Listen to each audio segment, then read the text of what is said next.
If everybody can hear me okay, I'd just like to thank everybody for letting me talk to you this morning. I'm sorry I couldn't be there in person. I really wanted to be.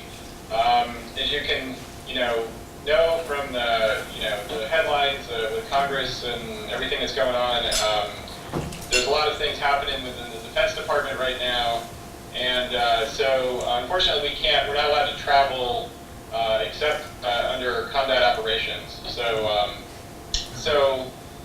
with that, though, we've gotten pretty good at doing Skype, and so hopefully this won't last long. But at least, hopefully I can give you an idea of things that are going on in our program and some of the research trends, and happy to answer questions and try to fill in gaps if anybody wants to know more about specific stuff. But what I'm going to do is basically just give you guys an overview of what's going on in the complex networks and information systems area at AFOSR, and hopefully a little bit more broadly in the federal government. And then, I'll try to field questions, after we get through it.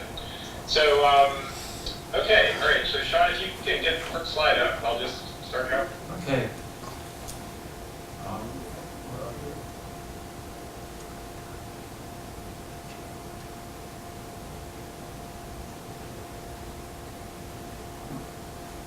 Great. Perfect. Okay. So, so basically, we'll go to the first slide. Do we have the first slide, Sean? Yes, the first slide's up. Okay. Oh, the second slide. Here's the first slide. The first slide is just as complex first slide, information. then a second slide.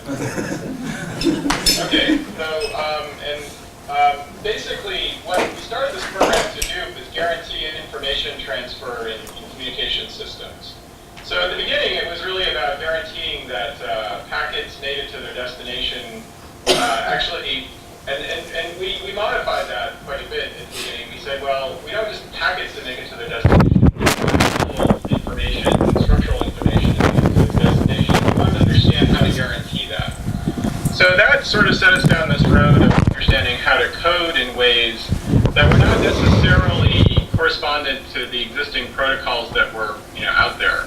And one of the biggest areas, which if Muriel is there yet, she can talk quite a bit about actually, is some of the sparse coding work that's going on now. So some of this, we had talked a lot about network coding and that sort of thing at the beginning. And then basically what we realized was that you could put probabilities on recovering information that was transferred in a network. And you could put those probabilities based on, not having a priori knowledge necessarily of what was coming down the channel. So the idea is that now we can essentially measure what's coming down the channel, estimate it, and then recover it just like you would with an error correction technique or a coding technique that, would have to have a very rigorous pre-specified model. And this allows you to adapt to a really much larger set of things than you would normally be able to adapt to from a channel estimation or a source estimation standpoint. So, so that's one of the things that we've done in this program since we started. And then the next thing we did was we started to look at this at a longer time scale in the network and look at protocol. So we started looking at protocols, and I'm going to get into this in a couple slides. But we started looking at protocols from the standpoint of we didn't believe that a given protocol would operate as we thought a priori in a given infrastructure, because typically we have wireless, wired, and sort of heterogeneous mesh type infrastructures all connected together. And so when that happens, very much like the coding domain, we couldn't predict exactly what effect would dominate in getting information from point A to point B. So managing those information flows also has become an estimation process, and this is something that folks like Andrea Goldsmith and company are working on out at Stanford. And so then we said, well, okay, architecturally, if we want to understand, maybe our architecture is not a stable thing either. Maybe it's not something that you sort of design and forget, because as nodes sort of come into the network and leave, what we'd like to be able to do is dynamically assess the state of the infrastructure as it changes, as nodes come in and nodes leave, and things geographically move, and the channel characteristics all sort of dynamically evolve. So this became sort of the basis for sort of representing the state of a network without having a lot of a priori knowledge about it. And that's kind of how we got started in this program. And the payoffs are at the bottom of this slide: preserve information, quantify the likelihood of a given protocol to manage a network so that it stays up and functioning, and predict things, and predict system failure and even security things comprehensively. So that was part one. So Sean, if you can go to the next slide. Should say Foundations of Information Systems at the top. Got it. So the next thing we said was, all right, well, we can do this with the network layer, and we can do this with the physical layer, and so why can't we do this with the application layer? Okay, so now you start to look at the applications that are running around on top of these infrastructures, and it turns out from a source perspective, those are driving a lot of what's going on in the infrastructure. And so the idea would be, well, why can't we essentially do things like computer scientists do? Computer science was sort of in this mode of a priori specification of software and coding structure. And so when you do model checking, I mean, even today when people do model checking, they say, well, I have to have the code and the object rigorously specified so I can check it. And this became something we couldn't necessarily predict when you had things like cloud infrastructures where applications were coming on and leaving sort of dynamically. And then beyond that, the cloud was essentially, itself a dynamic, architecture where things were adding and leaving the infrastructure.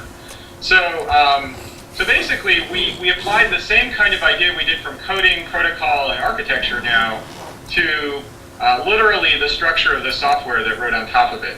And what we want to do is literally measure the state of the information state of the software in real time, and do things that are verification, but they're done now on probabilistic representations of the software rather than looking at it as a fixed thing, a fixed target. So very analogous to what was going on with coding theory. Okay. All right, so those are the two programs we started at AFOSR to sort of address those issues. Now I'm going to try to get into the nitty-gritty, and I apologize if some of you may have seen some of this upfront material before, but it will morph into other things as the briefing goes along, so bear with me. Okay, next slide. Okay. Okay, so this one's a build, so I'm going to ask you to do the first build. So you should say something called system measurement. Okay, so basically we have these dynamic heterogeneous infrastructures. The DoD has them all over the place. And as we put them together in these networked, we call them command and control infrastructures, but what that really means is just communication infrastructures. The first step to understanding what's really going on with these things is the, architecture evolves and, all the protocols and everything evolve, is to measure them. So we need to be able to literally measure, the bits that are in the, packets and the, the modulation and the messages in that infrastructure. We want to be able to measure those things. Okay, next build.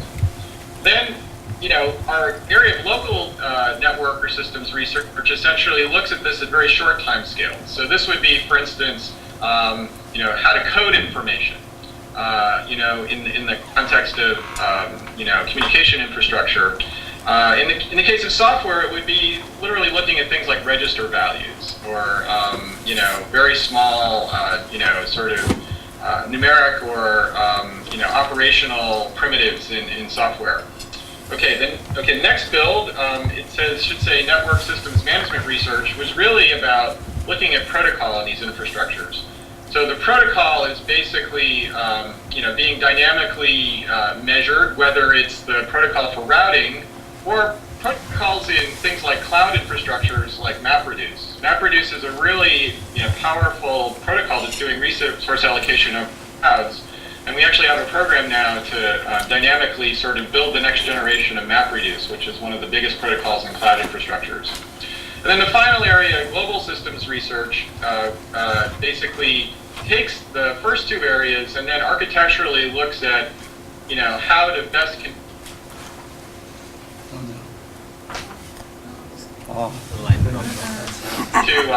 to make your mission happen, and we want to put a probabilistic guarantee on your mission happening. So now we can put so next build, this should build out the whole slide. What we'd like to do is then have a complete system representation from each of these different statistical and time scale measurements on the data. And that whole infrastructure then can be represented and then model checked just like we would have model checked software in a software sense. Basically, we can literally model check the entire system as if it was, from a computer science standpoint, one piece of code.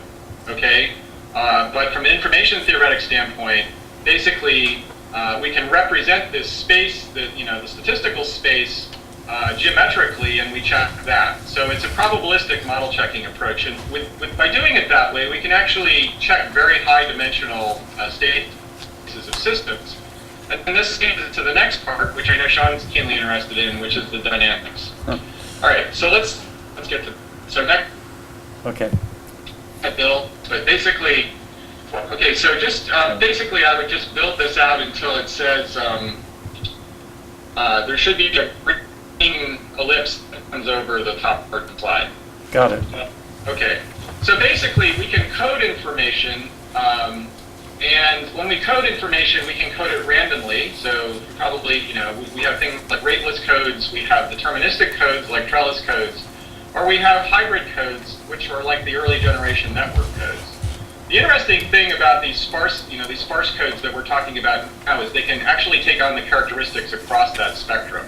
So if your conditions change, your reliability changes in your coding domain, for instance, your channel characteristics change, or the number of users on the infrastructure changes, you can adapt your coding strategy based on what's going on, and you don't necessarily have to have complete knowledge of the source, and that's the key. Okay, so if we do things randomly, however, you get less information loss with disruption in the infrastructure, but you get more latency, computation, and storage to actually decode things.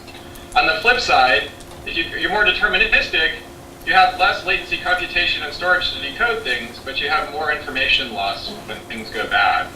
So, so that's the next build. And then the final build to build out the slide, basically our goal is structural information recovery, no matter what. Okay, next slide. So, at a different time scale, we can look at things at, in longer time intervals. And if we build this slide to the same point with the green part on top, what you see is, at longer time scales, protocols follow the same paradigm. So we can have protocols like flooding that sort of, distribute the information everywhere. And those are really good for things like mobile ad hoc networks. Again, it takes longer to decode stuff because you don't, necessarily have rigorous time bounds on when stuff's going to get there. Then if you build the last part of the slide, protocols like OSPF give you very rigorous, guarantees of, time or latency quality of service. But unfortunately, if you, break the infrastructure or the network somehow, then things go really badly. So it's very hard to recover. So these are, so what we're really doing is building up a statistical and temporal representation of the protocol stack traditionally. But we're doing this now in a, in an information theoretic way. Okay, the next slide. Okay. We can do this architecturally too. So basically, we can look at things like ad hoc networks, which are, they're, randomly constructed and they're highly dynamic. And if you build out to the same green ellipse at the top, these, again, are very robust under things like, bad spectrum allocation situations or, lots of mobile interference. But the problem is that it takes a long time to get information through these things. And then if you build at the bottom, again, with things like deterministic infrastructures, they work really fast and really predictably until the routers go down or the infrastructure goes down. And this is true, and all these things are true not just for networks, but they're true for programs, software programs. They're true for architectures, things like virtual memory in cloud infrastructures. So if you just think about the structure of your cloud or whatever information system you're trying to analyze, in the same way statistically and temporally that you were thinking about the packets that were going through the network, this idea kind of can be, lifted to those other domains as well. Okay, next slide. So if you look at this next slide, it says unified mission assured architecture at the top. Again, I've said this in the past, but on the left-hand side, we design very deterministic stacks for our backbone networks. And on the right-hand side, we design very random kind of configurations for our stacks, from the coding to the protocol to the architecture. In the middle, we have mesh type protocols, but if you we can observe all of these characteristics simultaneously in our modern cloud infrastructures, because the cloud actually extends to your mobile device, and all this stuff can take on any of these characteristics. So we want robust properties. I'm not channeling John Doyle specifically here, but these architectures are can be very fragile. So where is that robust and fragile line that lives in this space, and how do we sort of follow it as it changes? So the idea here is that you have sort of a state space that you're going to start in, and then basically I'd like to be able to adapt as things change, and this is the dynamics come in. Okay, next slide. So I'm going to do something a little bit more complicated now, and I'm going to build this up not just for the network layer, but I'm going to build it up for all the layers, and then sort of look at the overlapping state properties of the entire infrastructure and talk about that. So the first build should, we'll just build up the grid, so, and then there should be a red sort of patch that comes over the top part of the grid. Got that, Sean? Yes. Okay. So that basically, we can represent our network and its states, its optimal states for some criteria with the red part of this diagram. Okay, so you can essentially measure the state of packets and say, okay, the system works better with somewhat deterministic coding, somewhat deterministic protocols, but you'd like to be able to move across the coding domain sort of freely, and that's the best architecture to set up from the network standpoint. But then next build, you should get a blue region. Basically, in the software regime, you want to have things that cross the state space as well, but now look at things like hybrid protocols and that can sort of morph between hybrid and random.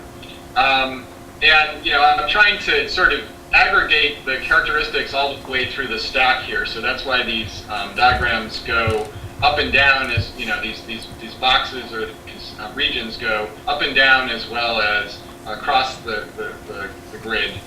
And so there's an optimal set of optimal operating points for the software as well in this infrastructure. And finally, the last build, the yellow part, the hardware itself has its own optimal operating states, whether it's memory or it's processing speed. These are the kind of things that something like Hadoop would manage. So basically, now the next build should show that there's a sort of optimal region, a black sort of ellipse that comes over all this for all of those different criteria. And you'd like your hardware, your network, and your software to all be operating in a region where they interact in such a way that your system functions and gives you the properties you want, as opposed to crash. Okay? And so from even a security standpoint, there's things like vulnerabilities that can be in any of those domains, and what you'd like to do is resource yourself and manage yourself such that you can avoid regions where you're vulnerable, and get the best of both worlds. You want robustness, but you want low latency, and and you want to be able to trade those off dynamically.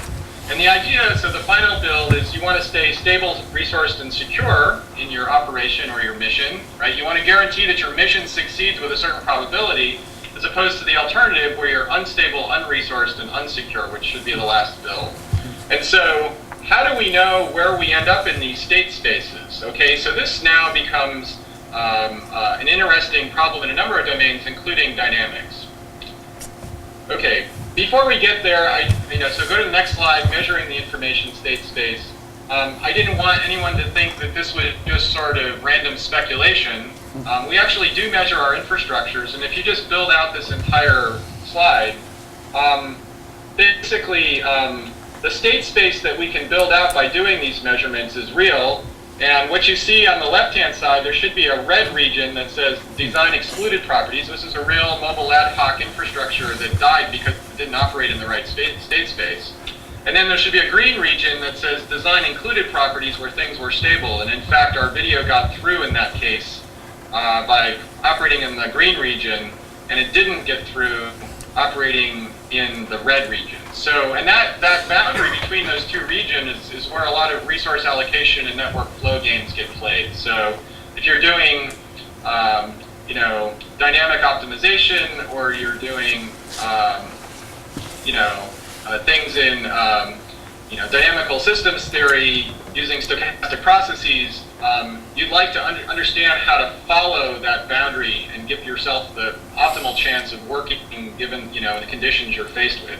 And the other thing is, what we're going to talk about next is how to calculate system risk, or risk on system operation holistically, by looking at the trade-off between these two regions. Okay, next slide. So this next slide is really about, and if we build it up, I would just build the whole slide. So right now we have this state space, and if we look at the things from standard signal processing to dynamics, a lot of the assumptions in those domains for algorithms made assumptions about the state space that was lived on. So following the state of the system, depends on the algorithm you're using. So you can assume really sort of stationary statistics, and you can assume that you have fairly, random, independent, identically distributed data, and that would be on the lower right-hand side of this. But you can assume, on the upper left-hand side of this grid, things that are highly correlated and highly non-stationary, right? So where you live in the actual data state space affects where you're going to live in the algorithm state space. And so what we need are algorithms that allow you to go, to operate across the entire state space that you're going to be in. So this just gives you a sense of how we work today. It's just protocols and coding theory. It's literally down to the algorithms that we use to analyze these things. So we need to have algorithms that allow us to work across the entire state space as opposed to just working in one part of it. So that's the goal. Okay, next slide. So, yeah. So next slide should say comprehensive systems modeling. Yes. So basically what I want to show here is that, if we want to essentially measure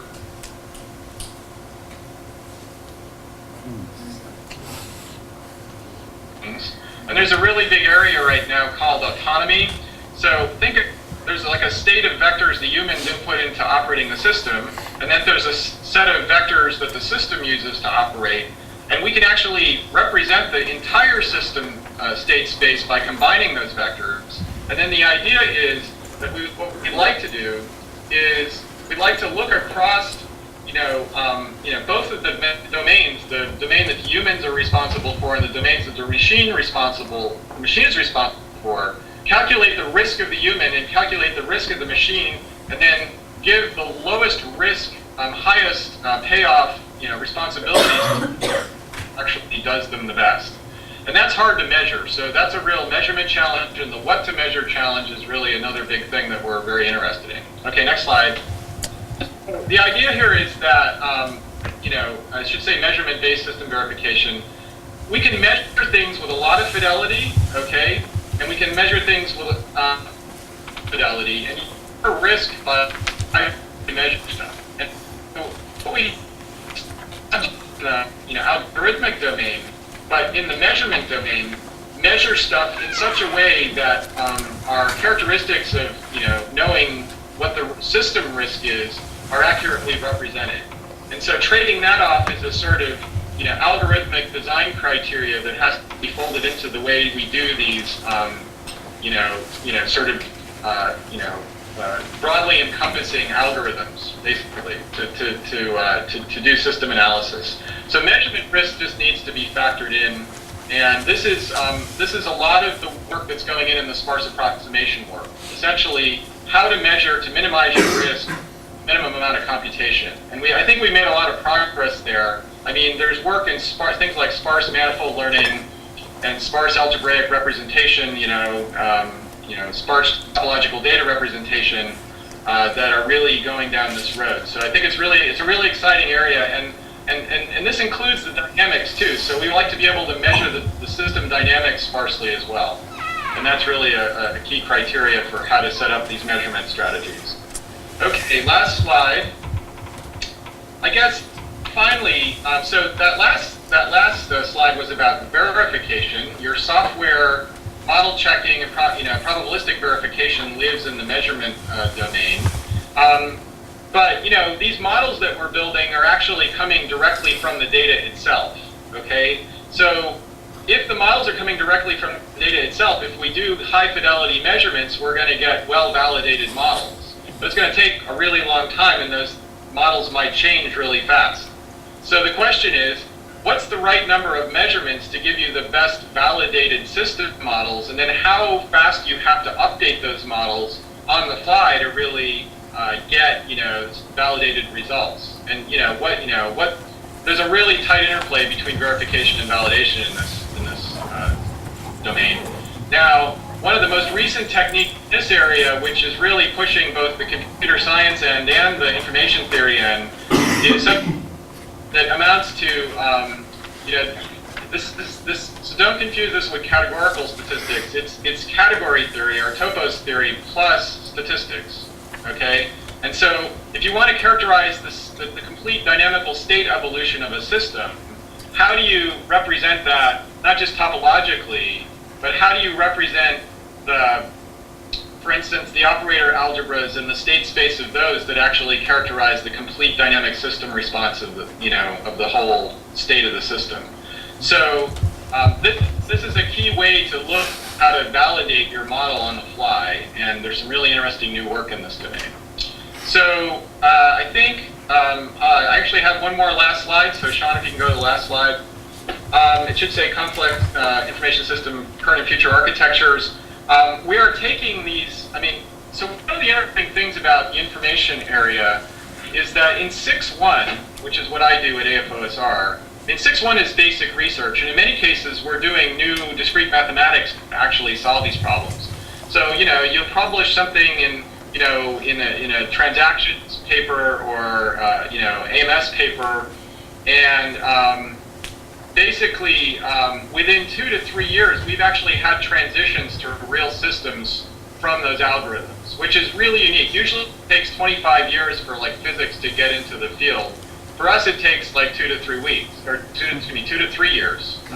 And so the cool thing is that we can demonstrate the effectiveness of these techniques in current things like cloud architectures, very, very quickly, going from literally new mathematics to implementation. And so this is really powerful, and the promise here is that we get rigorous mission guarantees. We can actually guarantee the global state space of the mission,